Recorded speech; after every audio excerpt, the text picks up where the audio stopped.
నాన్న ఈ లెక్క తెలియట్లేదు, కొంచెం చెప్పవా? పనిలో ఉన్నా నన్ను మాట్లాడించు. లెక్కలు చేయకపోతే మాస్టర్ కొడతారు. ఒకసారి చెప్తే నీకు బుద్ధి లేదు. పోతలకి. ఏమిటండి, ఎందుకు వాళ్ళు అలా కసురుకుంటారు? ఎంతసేపు ఆనందరావు గారి లెక్కల గురించే గాని పిల్లల చదువు గురించి అసలు ఆలోచించరి. అది కాదు పార్వతి, ఆనందరావు గారి బావమరిది భానుమూర్తి తన సొంత బావగారినే మోసం చేసి 15 లక్షల రూపాయలు పైగా కాజేశాడు. ఇప్పుడే ఆ లెక్కలు పట్టుకున్నాను. బావుంది. బావమరిది సొమ్ము బావగారు తింటుంటే మధ్య మీకెందుకు బాధ? నా మీద ఎంతో నమ్మకంతో ఆనందరావు గారు నాకు ఈ ఉద్యోగం ఇచ్చారు. ఆ కృతజ్ఞతతోనైనా వారికి న్యాయం చేయకపోతే ఎలా? ఒకటా రెండా 15 లక్షల రూపాయలు ఏమైనట్టు? వారం రోజుల లోపల నాకు లెక్కలు చెప్పారా సరే, లేకపోతే ఈ విషయం నాన్నగారి దాకా వెళ్ళవలసి వస్తుంది. జాగ్రత్త. ఏటి బాబు గుగ్గిల్తో గుర్రంలా మోగెట్టారు? నోరు మీద నీకెందుకు? అది అకౌంట్స్ కు సంబంధించిన విషయం. అక్కడే తమరు పొరపాటు చేస్తున్నారండి. తాము పక్కే గుర్రాలు గురునాథం ఉన్నాడని విషయం మర్చిపోతున్నారండి. ఈ బుర్ర గుర్రం స్పీడ్ లో పరిగెడుతుందని మర్చిపోతున్నారండి. ఇప్పుడు ఏమిటంటావు? అవ్వా ఓ 10 రూపాయలు ఇచ్చుకొని చెప్తాను. నీ బుద్ధి పనుచుకున్నావు కదా. గుర్రం బుద్ధి అండి. చెప్పు బాబు, ఇప్పుడు ఆ వారం రోజుల్లో అకౌంట్ చూపించుకున్నారు చెప్పారండి. వారానికి 7 రోజులు ఉన్నాయండి. రోజుకి 24 గంటలు ఉన్నాయండి. గంటకి 20 నిమిషాలు ఉన్నాయండి. నిమిషానికి 20 సెకండ్లు ఉన్నాయి. అవన్నీ నాకు తెలుసు. తమకు అన్ని తెలుసు కానీ తెలియని విషయం ఒకటి ఉందండి. ఏమిటది? ఈ వారం రోజుల్లో 7 చేస్తే తమ ఇబ్బందులు తీరిపోతాయి. ఈ గుర్రాలు గురునాథానికి తెలుసండి. అదేదో అక్కడ చెబుతుంది కానీ ఇక్కడ వాక్కు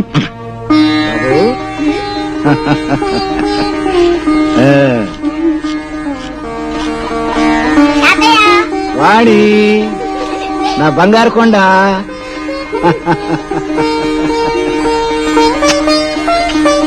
అమ్మా, తాతయ్య నన్ను వదిలేసి వాణిని ఎత్తుకున్నాడు. అంతేరా బాబు, కొడుకు బిడ్డ మీద ఉన్న ప్రేమ కూతురు బిడ్డ మీద ఎందుకుంటుంది? అదేంటమ్మా, మామగారికి పక్షపాత బుద్ధి లేదని నీకు తెలీదా? అవును చెల్లె, నీ మీద ప్రేమ లేకపోతే పేదవాడైనా నువ్వు కోరుకున్న భానుమూర్తితో నీ పెళ్లి జరిపించేవారా? అల్లుణ్ణి ఇంట్లో పెట్టుకుని కొడుకుతో సమానంగా చూడగలరా? ఊరికే అన్నానులే అన్నయ్య. తండ్రి దృష్టిలో బిడ్డలందరూ ఒకటేరా. అందరం కలిసి భోంచేద్దాం రండి. అవును, అల్లుడు గారేరి? ఏమైందండి అన్నయ్య? ఏం జరిగింది అల్లుడు గారు? ఏం జరిగింది? బాబు, అయ్యగారికి బొత్తిగా గాడిదకి గుర్రానికి తేడా తెలియదండి. గాడిద మీద బట్టలు మోటేసినట్టు గుర్రం మీద ఎగిరెక్కారండి. మరి గుర్రానికి కోపం రాదండి. గాడిదలో తన్నిందండి, కాలు ఇరిగిపోయిందండి. ఇప్పుడేం ప్రమాదం లేదు కదా? మరేం పర్వాలేదు. 10 రోజుల పాటు మంచం దిగొద్దన్నారు. రేపు రొద్దున మీతో పాటు వేటకొస్తానని చెప్పాను. మాట నిలబెట్టుకోలేకపోతున్నాను. ఐఎమ్ సారీ బాబు గారు. దానికేం పర్వాలేదు బాబు గారు, మీరు వెళ్ళి రెస్ట్ తీసుకోండి.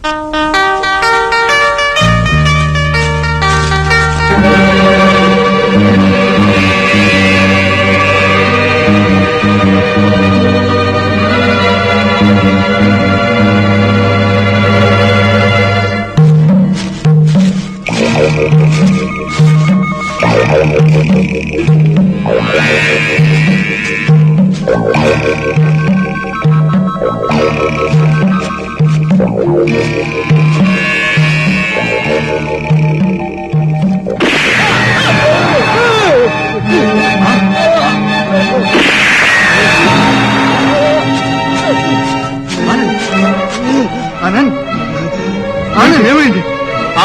అయ్యగారు, మా అయ్యగారు చంపుతావా? నువ్వు తుపాకీ పేల్చడం మా అయ్యగారిని చంపడం నేను కలరా చూశానయ్యా. పద ముందు.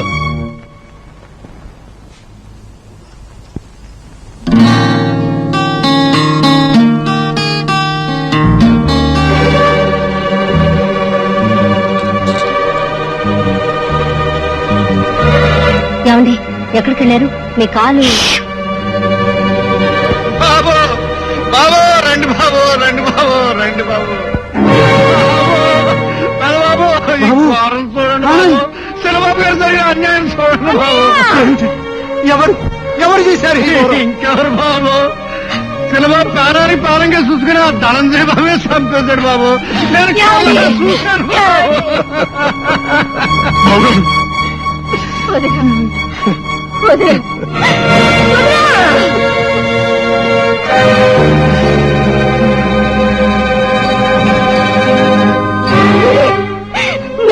రాజు, రాజు, చూసారా చూసారా బాబు గారు? అన్నా వదిన ఒకసారి పోయేసరికి నా రాజ్యానికి మర్చిపోయినట్టు. వెళ్ళిపో పార్వతి, వెళ్ళిపో. ఈ ఊరి నుంచి, వాతావరణం నుంచి దూరంగా వెళ్ళిపో. వాళ్ళ నాన్న ఒక హంతకుడే, జైల్లో శిక్ష అనుభవిస్తున్నాడని నా బిడ్డలు ఇద్దరికి తెలియనివ్వకు. ఊహ తెలిసిన తర్వాత వాళ్ళు ఎప్పుడైనా మా నాన్న ఎక్కడున్నాడని అడిగితే చచ్చిపోయాడు.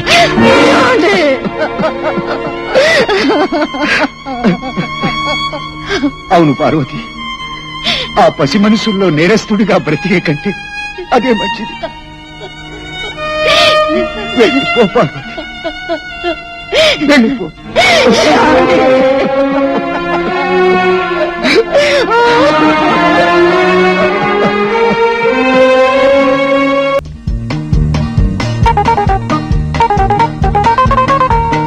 అమ్మా హార్లిక్స్ అమ్మా. అమ్మా వాణి, బత్తాయిగా రసం అమ్మా. అమ్మా హార్లిక్స్ వేడి చల్లారిపోతుందమ్మా. అమ్మా రసం చల్లదనం తగ్గిపోతుందమ్మా. అమ్మా నీ కోసం స్వయంగా చేశానమ్మా.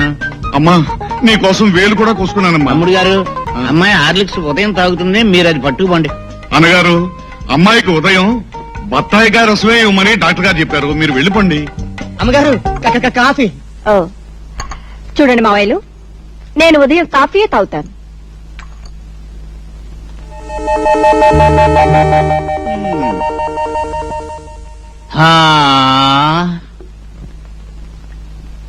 రే బద్దకం ఎదవా, ఇంకా నిద్రపోతూనే ఉన్నావా? ఏంటన్నా? వాణి కాలేజీకి వెళ్ళడానికి సిద్ధమవుతుంది. నువ్వు వెంటనే రెడీ అయ్యి వెళ్ళి వాణి కారులోకి రాకముందే నువ్వు వెళ్ళి కారులో కూర్చో. ఇప్పుడు ఎక్కడ ఉంది? బాత్రూమ్ లో ఉంది. ఎక్కడికి వెళ్తున్నావు? నువ్వేగా బాత్రూమ్ లో ఉందని చెప్పావు. బాబు బాత్రూమ్ లో ఉంటే బాత్రూమ్ లోకి వెళ్తావా? ఇదిగో లెంపకాయ ఓడగొట్టేస్తాను. వాణి రాకముందే నువ్వు వెళ్ళి కారులో కూర్చో. వాణి వచ్చిన తర్వాత ఇదిగో కలిసిద్దరు ఇలా వెళ్ళండి. సరే, కానీ కొంచెం ఖర్చు అవుతుంది. ఎంత ఎంత అవుద్ది? ఎంతో కొంత ఇవ్వు. ఇదిగో ఇదిగో ఇదిగో నీ మొహం కొట్టుకో, నీ మొహం కొట్టుకోరా. చి చి చి చి చి చి. చి చి చి చి చి చి చి. ప్రతిదానికి చేయి చావడమే. కింద జన్మలో ఏడుకునేవాడుగానో పుట్టుంటాడు. కింద జన్మలో కాదు, ఈ జన్మలోనే తమరు ముష్టెత్తుకునే రోజుల్లో పుట్టుంటారు. లేకపోతే వాణిని నా కొడుకు గిరికిచ్చి పెళ్లి చేయాలని నేను అనుకుంటుంటే మీరేమిటి మీ వాడికిచ్చి చేయాలని వాడిని రెచ్చగొట్టి ఎక్కేస్తున్నారు. ద్రోహం చేయడం అనేది మన వృత్తి ధర్మం కదా తమ్ముడు గారు. అయితే మన పరానే భేదం కూడా లేదా? నాకు లేదు. నాకపోతే నాకు లేదు. అయితే ఓ పని చేయండి. ఏమిటది? ఇదిగో ఈ 2000లో 1000 పట్టుకోండి. 1000 పట్టుకుంటే మీ అబ్బాయిని, 1000 పట్టుకుంటే మా అబ్బాయిని చేసుకుంటాను. నాకు 4000 ఇప్పించండి బాబు. ఆ 2 ఏళ్ళు నేను అట్టుకుంటాను. ఏ గురునాథ నువ్వా? ఎందుకు వచ్చారా ఇక్కడికి? అదేం పెసరండి, నేను సిక్కుల్లో ఉన్నప్పుడు తమ దగ్గరకు వస్తానండి. తమరు సిక్కుల్లో ఉంటే నేను ఆ సిక్కుల్ని ఎడదీస్తానండి. పచ్చుకున్న చోట గుర్రము, పచ్చ నోట్ల చోట గురునాథం ఉండడం రివాజం అండి. ఏమిటా నువ్వు? వాణిని మా ఇద్దరు కొడుకులో ఎవరికిచ్చి పెళ్లి చేయాలని మేము సతమతం అవుతుంటే మధ్యలో ఏదో గుర్రాల భాష నువ్వు. నన్ను సిక్కులు ఎడదీయమంటారు ఏంటండి?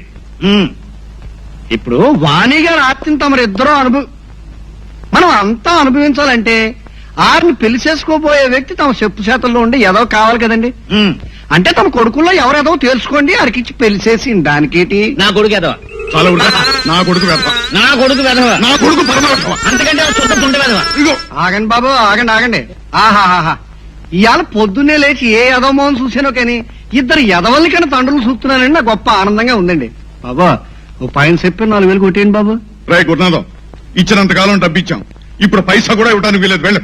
ఆహా, తమలాటోడే 6 నెలలు కాపురం చేశాక పొరపాటు చేశాను పెళ్ళాన్ని మరో మనవాడమన్నట్ట.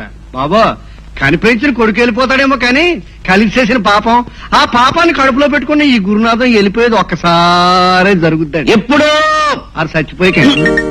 రాయ్, డబ్బు ఇవ్వకపోతే ఏం చేస్తావురా? ఆహా, తమ డబ్బు ఇచ్చిపోతేనండి అలా 4 రోజుల జంక్షన్ షికారుగా వెళ్ళి ఆనందరావు గారు అచ్చి కథని అరికథలో చెప్తానండి. మరి తప్పుద్దేంటండి? రాయ్, ఇదిగో ఈ 3000 తీసుకో. దానికేటండి, వెళ్ళు. మరో ఎయ్యి కోసం మరోసారి వస్తానండి. బాబా పెద్ద పుట్టుకు పుట్టిన పెద్దోళ్ళు ఈ చిన్నోడు కోరే చిన్న కోరికంత తప్పకుండా తీరుతారన్న గొప్ప నమ్మకం అండి. వస్తా బాబు. తమ్ముడు ఎన్నాళ్ళు మీ నీళ్ళ మేపాలి? కొండని తింటున్నాం, కంకర వాడు మొహాన్ని ఇస్తున్నాం, అంతేగా.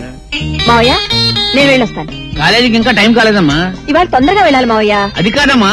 రే రాజేంద్ర, నేను రెడీ. నీ బొంద రెడీ. వాడి వెళ్ళిపోయింది. నేను బస్సులో వెళ్తాను. ₹1 ఇందాక ఇచ్చానుగా. ఆ లెక్క వేరు. అయినా నువ్వు కష్టపడి సంపాదించి అందులోంచి తీసి ఇచ్చినట్టు బాధపడతావేంటి? ఇవా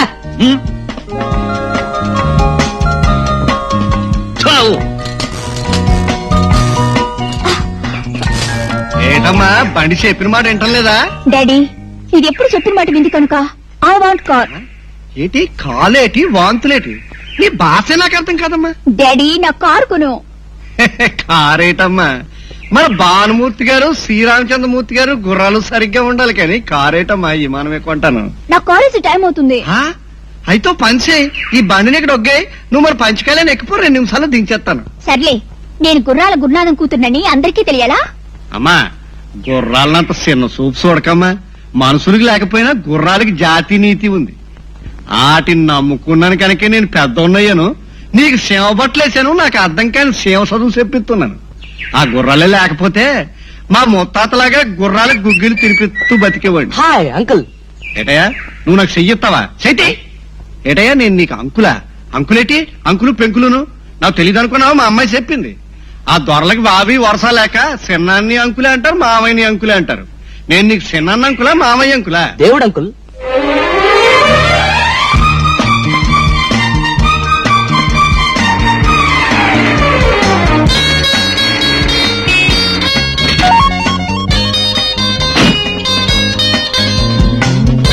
ఏమిటే కోతి మీద అంత చెట్టు కింద చేరారు? ఇవాళైనా కొత్త మాస్టర్ వచ్చారు? అవుని, ఈ సంవత్సరం అప్పుడే 6వ హిస్టరీ మాస్టర్ వస్తున్నాడు. ఏమి అటు చూడండి, ఆ వర్మ కొండముచ్చలా ఎలా చూస్తున్నాడు.